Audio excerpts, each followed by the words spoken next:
TN সেশনের নির্বাচন কমিশনের যে গরিমা ছিল সেই গরিমাকে কিভাবে কালিমালিপ্ত করা যায় তার প্রত্যক্ষ প্রমাণ হচ্ছে আজকের যিনি নির্বাচন কমিশনার তিনি।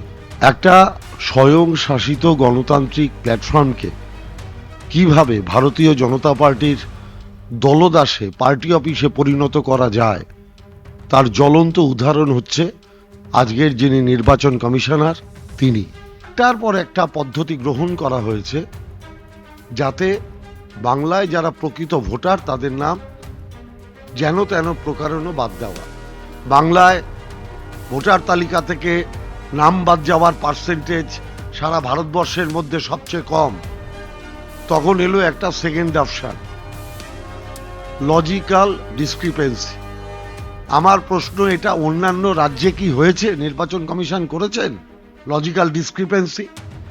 যে অন্যান্য রাজ্যে যদি লজিক্যাল ডিসক্রিপেন্সি সেটা শুদ্ধ না করা হয় তাহলে কেন শুধু বাংলার ক্ষেত্রে হচ্ছে? আমাদের নেতা সাংসদ অভিষেক বন্দ্যোপাধ্যায় বারংবার দাবি করেছিলেন তালিকা প্রকাশ করা হোক, এবং তিনি দিল্লিতে গিয়েও বারংবার বলেছিলেন এই তালিকা কেন প্রকাশিত হবে না।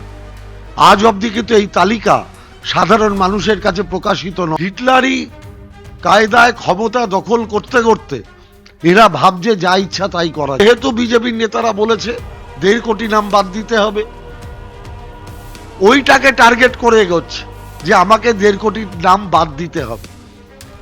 আর আমরাও বলছি, আমরাও কোনো বৈধ ভোটারের নাম বাদ দিতে দেব না। ওরা যদি ভাবে যে বাংলাটা দিল্লি, ওরা যদি ভাবে বাংলাটা হরিয়ানা, ওরা যদি ভাবে বাংলাটা বিহার, তাহলে বলবো অমিত শাহরা মূর্খের রাজত্বে বাস করছে। এটা বাংলা, এখানে একটা মমতা ব্যানার্জি আছে, এখানে একটা অভিষেক ব্যানার্জি আছে। অত সহজে কিছু করা যাবে না।